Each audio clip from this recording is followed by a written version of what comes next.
Bom dia pessoal, meu nome é Alexandre, para quem não me conhece, eu estou fazendo uma série de vídeos para falar sobre política pública, desenvolvimento nacional, corrupção, investimento em educação, etc, etc. O objetivo desse conteúdo ele é meramente pedagógico, é didático pedagógico. Eu criei um canal no YouTube. Para quem ainda não assistiu os outros vídeos e tiver interesse no tema ou em temas correlatos, eu vou deixar o endereço aqui embaixo do canal. E hoje eu vou fazer um vídeo falando de desenvolvimento nacional. Especificamente sob a perspectiva do PIB, que é um indicador assim, muito relevante que a gente precisa sempre estar com ele no radar. Ele não é o melhor indicador para avaliar desenvolvimento de país, mas o PIB per capita é um dos mais utilizados. Então, eu vou entrar aqui no meu modo de tela e a gente continua. Então, vamos lá, vamos começar. Vamos falar então de PIB um pouquinho. Então, o PIB ele é uma medida que mensura, né, o total da produção de uma economia, quanto de riqueza uma economia gerou. O PIB per capita ele é a divisão do total do PIB, ou seja, o total de riqueza gerada por uma economia, pelo número de cidadãos, número de pessoas na sua população. O PIB per capita ele não é uma medida tão boa porque ele não pega desigualdade social. Então, se você tem, por exemplo, 10 pessoas ganhando 100 mil e você tem 1 milhão de pessoas ganhando 1.000, ele pega a média dos rendimentos e divide para todo mundo. E isso não vai mostrar desigualdade, isso não vai mostrar diferenças na distribuição de renda. Mas ainda assim, ele é uma medida, ele é um indicador de desenvolvimento econômico muito relevante que a gente precisa levar em conta. Então, o crescimento econômico, como que ele é medido? Você pega o PIB do próximo ano e subtrai ele do PIB do ano anterior, e aí a taxa de crescimento de um para outro, a gente tem o crescimento econômico. O primeiro país do mundo a ter um desenvolvimento econômico sustentável foi a Inglaterra. A gente pode dizer que a Inglaterra puxou a fila do desenvolvimento no mundo, porque a Revolução Industrial começou mais cedo na Inglaterra. A utilização de métodos científicos para poder gerenciar a produção, ela também teve início mais cedo na Inglaterra e logo depois ela foi seguida por outros países da Europa, mas a Inglaterra foi o carro-chefe. Então, a história da Inglaterra a gente pode dividi-la em dois períodos. Primeiro, o crescimento econômico ele era pequeno, né? O bem-estar da população era baixo, e o consumo per capita era semelhante ao que era visto no século XV. Qual período que é esse? Antes da Revolução Industrial. Então, por exemplo, de 1750 para trás é esse primeiro período que nós estamos falando. O ganho médio, só para vocês terem uma ideia, o ganho médio de um cidadão inglês entre os anos de 1270 e 1650 foi de 1.051 libras, que dá 6 mil reais na cotação de hoje, que a libra está alta, né? Mas dá mais ou menos 6 mil reais. Aí, já no segundo período, a diferença de riqueza passou de 1.051 libras para 31 mil libras. Aliás, para 30 mil libras. Ou seja, o rendimento de um cidadão médio inglês passou de 6 mil reais para 180 mil reais por ano. E de 500 reais por mês para 15 mil reais por mês. Então, quer dizer, é um salto de praticamente 30 vezes, né? Isso é mais do que representativo, na verdade é uma coisa absurda. E o que trouxe isso? Investimento em política pública, utilização de métodos científicos no processo de produção, desenvolvimento do conhecimento, desenvolvimento da ciência, desenvolvimento da tecnologia, criação de um parque de produção que desse conta de absorver a demanda e por aí vai. E aqui é só para mostrar, o crescimento consistente da economia, ele coincide, eu já falei isso, né, com a Revolução Industrial, e a Revolução implicou em novos processos de manufatura, que começa em 1760 aproximadamente, a algum momento entre 1820, nesse intervalo de tempo. Então, só para vocês terem uma ideia, se a gente pegar os números de hoje, 2 semanas de trabalho de um cidadão inglês, ele produz mais do que um cidadão em 1700 produzia em 1 ano de trabalho. Ou seja, hoje, uma pessoa trabalhando na Inglaterra, com 15 dias de trabalho, ele faz o que um homem, em termos de riqueza, de produção econômica e financeira, ele faz o que alguém gastava 1 ano de trabalho anteriormente para fazer. Aí o que acontece com essa questão da pobreza, né? O número de pobres, ele aumenta em alguns lugares do mundo, obviamente, mas como tendência geral, o número de pobres vem diminuindo. O que vem acontecendo com a distribuição de riqueza no mundo é o seguinte: os países que estão indo bem, estão indo muito bem e estão se distanciando muito dos países que estão indo mal.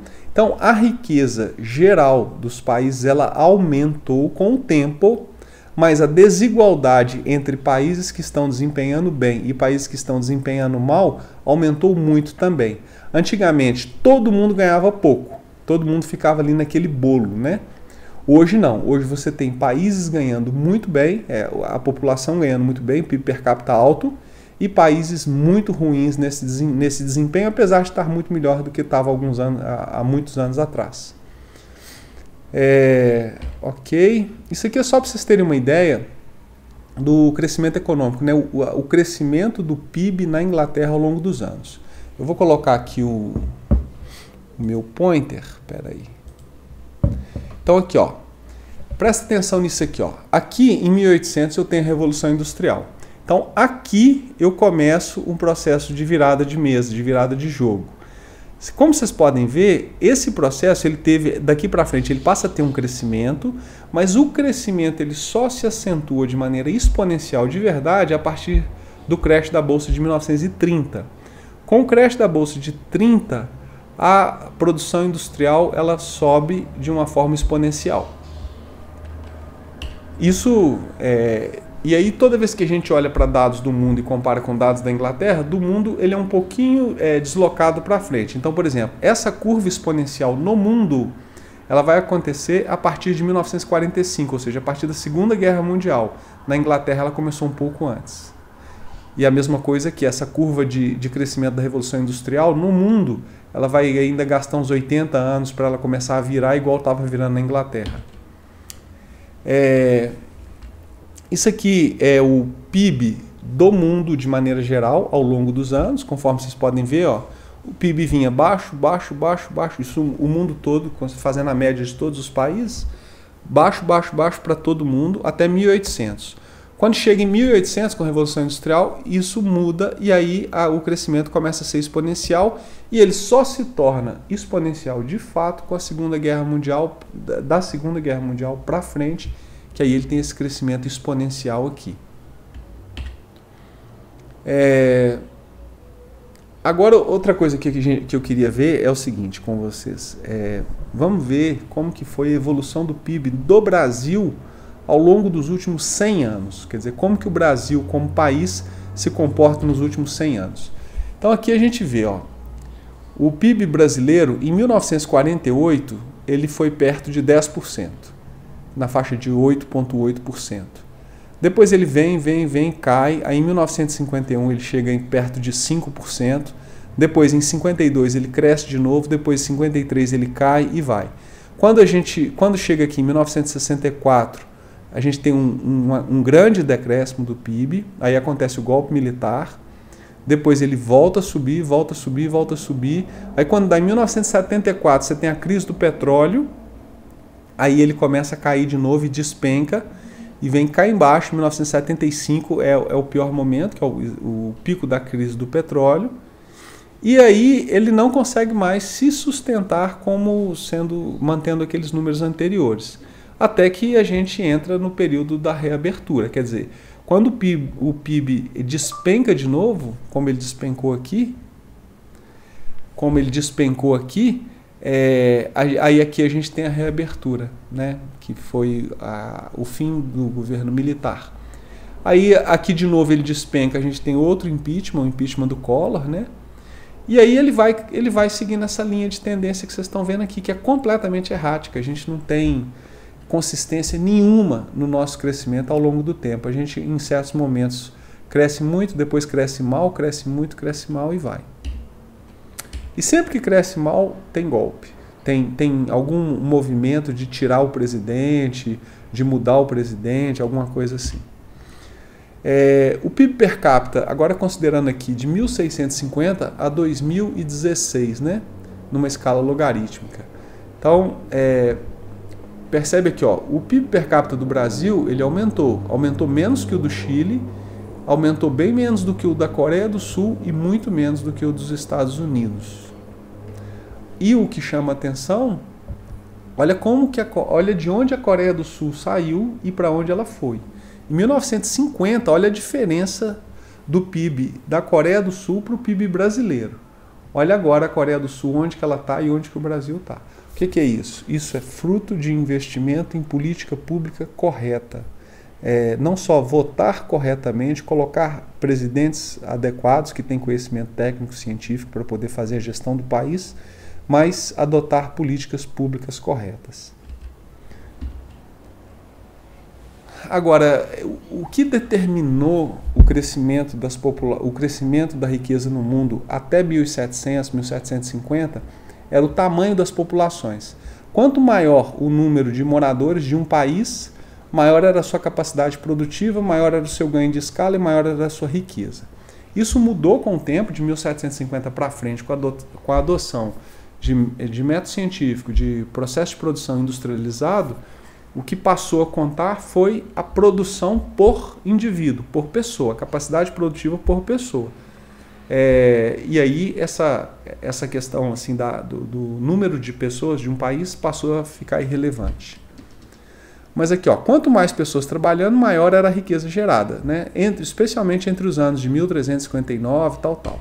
Olha esse gráfico aqui, ó. Esse gráfico mostra o PIB per capita na Inglaterra. E aqui, ó, em 1380, mais ou menos, a gente tem a peste negra. Então, olha como que é interessante. Olha como que o PIB per capita sofre um decréscimo forte em função da peste negra. Depois ele aumenta e vai crescendo. Então, o número de indivíduos era determinante nesse processo. Isso aqui é só a título de curiosidade, só para vocês verem como que a população no mundo cresceu. Então, a gente tem aqui, ó, no ano zero, 190 milhões. Depois, aqui a gente tem a peste negra. E aqui é a Revolução Industrial. A população passa de 990 milhões no mundo, em 1800, para 7,7 bilhões no mundo em 2019. Ou seja, foi após a Revolução Industrial que a condição de vida do homem no mundo sofreu grande acréscimo. Ok, eu já falei isso aqui, né? Produção por hora de trabalho no Brasil é menor do que a do Chile e da Argentina, e maior, por enquanto, do que China e Índia. Então vamos ver aqui, ó. Aqui a gente tem Alemanha, Estados Unidos, França, Coreia do Sul e Chile. E isso aqui é a produtividade por hora trabalhada. Então, olha a diferença do nosso desempenho de produtividade por hora trabalhada do Brasil, por exemplo, comparado com o Chile, ou comparado até com a Argentina. Com a Coreia do Sul. A Coreia do Sul nos passou há muito tempo atrás. Ó. Ela nos passou mais ou menos em 1985 e foi só subindo. A China ainda tem uma produtividade menor que o Brasil, mas isso é uma questão de tempo. Eles vão nos passar, mais uns 10 anos aí eles já terão nos ultrapassado, ou menos até. E a Índia também não vai seguir um caminho diferente. A Índia, muito provavelmente, se a gente continuar adotando as políticas públicas que a gente vem adotando, a Índia também vai nos ultrapassar. Conclusões disso tudo que a gente está vendo. O crescimento da economia mundial, ele se deu após a Revolução Industrial, né, conforme a gente já viu. A riqueza no mundo ela já foi mal distribuída, mas atualmente há uma maior igualdade, apesar de haver maior desigualdade entre quem está indo bem e quem está indo mal. O grau de riqueza dos países... Não, o que gerou riqueza nos países foi o seu investimento em política pública, política econômica de crescimento. Eu já falei isso. E o crescimento segue um padrão. E o brasileiro, o padrão de crescimento brasileiro, ele é mediano e errático. E aí a população deixou de ser determinante na produção de riqueza. Então é isso, eu queria deixar esses pontos como reflexão. Eu acho que a adoção de política pública de qualidade, correta, focada no que o país precisa, ela é fundamental. Se a gente não mudar o nosso padrão de escolha de pessoas que nos dirigem, nós não vamos quebrar esse padrão, nós vamos continuar nesse padrão. Vocês podem ver que o Brasil nunca teve um padrão bom, assim, ele em certos momentos ele teve padrão bom, depois em certos momentos padrão ruim. E depende da gente, né? Depende da gente, depende da educação da população e depende do acerto da nossa decisão na hora de eleger alguém, na hora de escolher quem vai nos representar. Tá ok?